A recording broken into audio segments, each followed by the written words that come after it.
my name is Daniel. I'm with Flippin' Reality Homes. I am the owner of Flippin' Reality Homes, and what we do is we wholesale properties and we flip properties.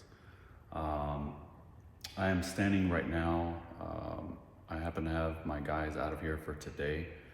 We have some other stuff going on today, so I came over here to try to, just kind of take a look at it, see what's going on, look for any things, fine details that need to be fixed and whatnot. Anyways, I am here in Houston, Texas, and 77036 area code, or zip code, I'm sorry. And just kind of want to show you a little bit about what we've got going on here. So as you can see, we have back here, we took out the old molding that was here, put in these wood slats here, and put new lighting. Of course, we got 2 recessed lighting up here in the top. Those wasn't there. And then we put actually new floors all the way around.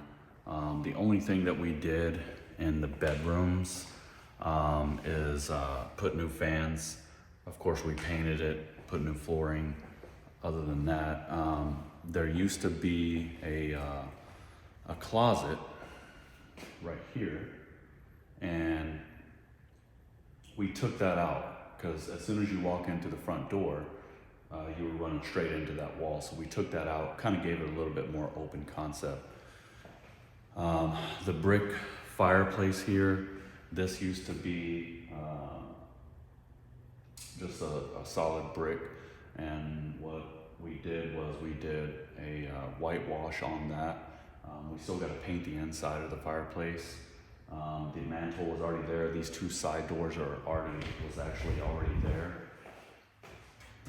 And as you can see, they're just open with the shelf in there. So we're gonna keep those as is. If you notice on the top here, we installed, well, the beam was there, right? It was just really short. It was only about 2 or 3 inches. We extended it and then wrapped it in wood, and then we stained it. All the recessed lighting in here, that was completely dark in here. So we added 5 recessed lights on the inside here. Here we're going into the master bedroom. This is a 3-bedroom, 2-bath house. And like I said, we put new fans in the bedrooms. Now, what we did here in the bathroom, a little bit different. When we originally saw this bathroom, it was tiny. It was just a really tight space. Just to get into the shower was only like 2 feet wide. So what we had to do was we opened up this wall, right?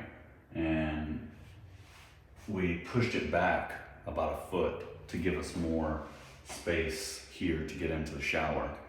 Of course, this wall here, which is now a pony wall here, right? What we did was we took this wall out, kind of made it a little bit more open, so that way when we put the glass here on top of here, the panel here, and then we're gonna put a door here, it just gave it that real openness feeling, a lot bigger shower. And it's actually a little bit bigger than just a standard size. All we did here was just put an inlay here and a niche, and did some nice designer looking tile just to give it a little bit of something. No big deal. This is pretty standard flip that we did. Nothing really special. We've done some custom stuff before, but it's not something that we normally do. We like to get in and out as quickly as possible. We'll adjust our numbers accordingly, right? So every bathroom and kitchen has brand new countertops. This is a quartz countertop. The cabinets here, we actually sanded and painted them. It had some old looking knobs on it. We took those off, puttied up the holes, and then we put all new hardware. Each bathroom is getting new toilets. We did install those mirrors back there. So that's that part. And then, like I said, all new lighting in here. The dining area, the both dining areas. We have a formal dining over here, which I'll show you, and then we also have this little kitchen dining here. So new light there. If you notice here, we have new countertops here. What we did here was, this is called a, I don't know how to say it, but it's a Hyalson green or Hyalclone green. It's kind of trending that way right now. It's going to that greens and light blues and just kind of pastel color. So this is the first time that we actually tried that. My wife actually picked that color out, and we wanted to see how it looks. We think it came out okay. New recessed lighting in here, of course, all new appliances.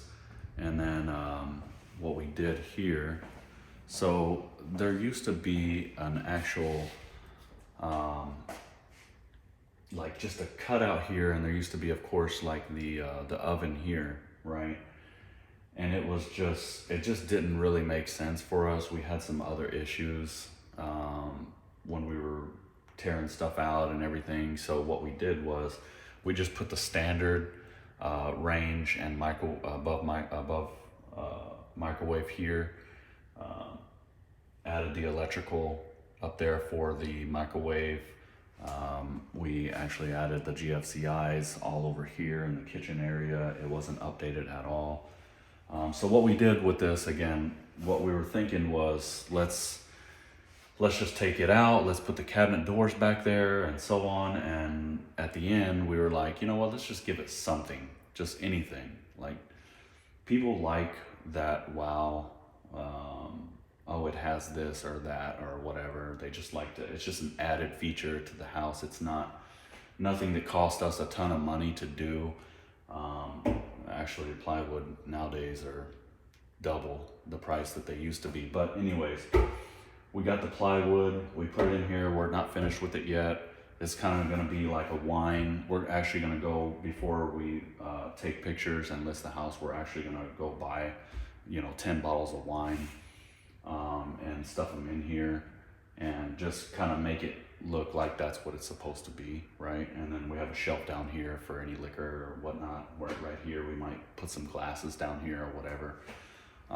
Other than that, we have, there were so many things that when we were doing this house, what we wanted to do, and it just wasn't in the budget, right?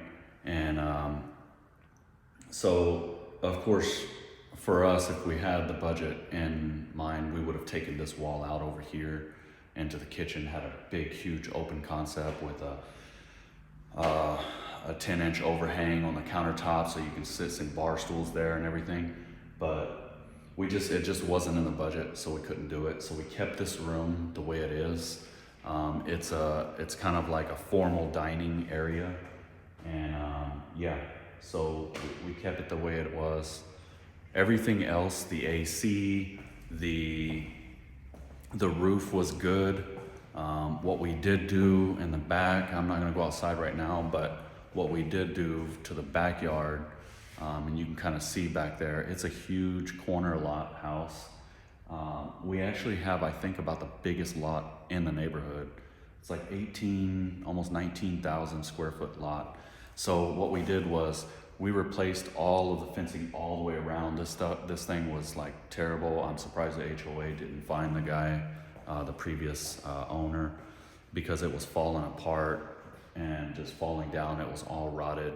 So we took it all out. We replaced the whole thing. It ended up costing me, $3,000 for the wood, and then, some other stuff, gates and stuff like that. And the labor, of course, it cost me, about $7-8 a linear foot to do that part. So after we got that in, it started looking a lot better. There was trash everywhere.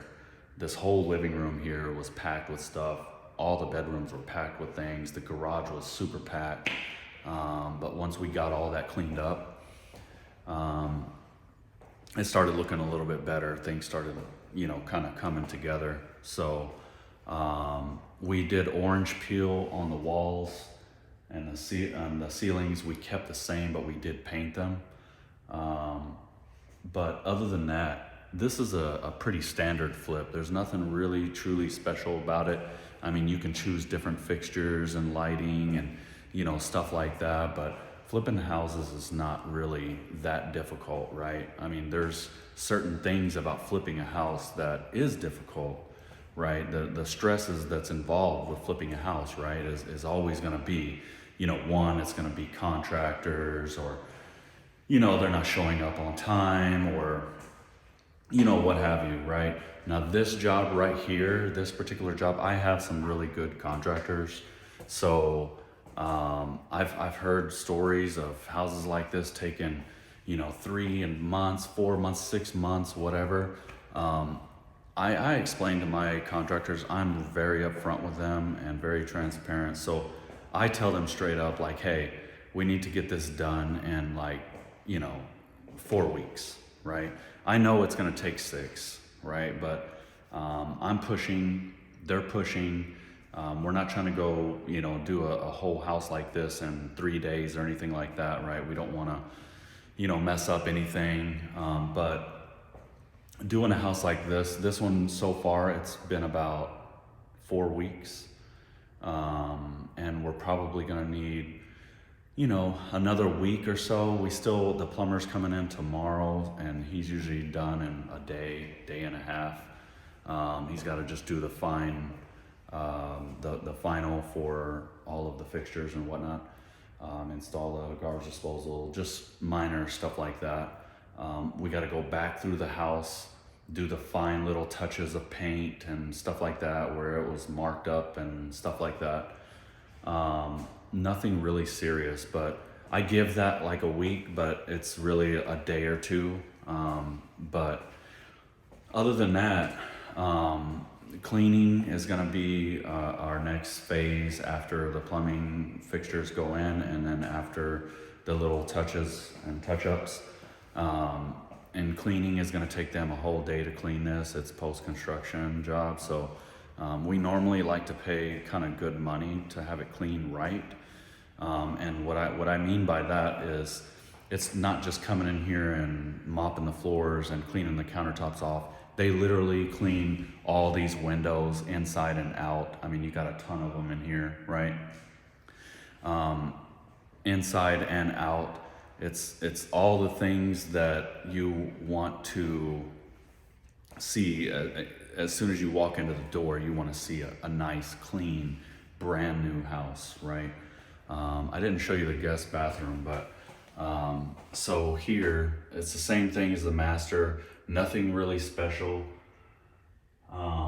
We did subway tile here. These are a little bit bigger. I think this is the 3x12s, or maybe it's the 4x12s. I can't remember, but anyways, they're a little bit bigger than the that's right. They're 4x12s, I think, or 4x16s. Anyways, we did a little bit bigger in here. A little bit bigger tile always makes the room feel a little bit bigger as well. So take that into consideration when you're flipping a house. The little subway, the 3x12s that we normally use, it looks good. It looks great. But it does kind of give it that overwhelming, just busy feel to it. So we went with a little bit bigger, and honestly, it's the same price. If you do per square foot of tile, when you add it up, it's about the same price. So, spend just a few cents more per tile, and you can get the little bit bigger. That's just the way I look at it. We went with a black grout here, and then in the other bathroom, so let me see this over here.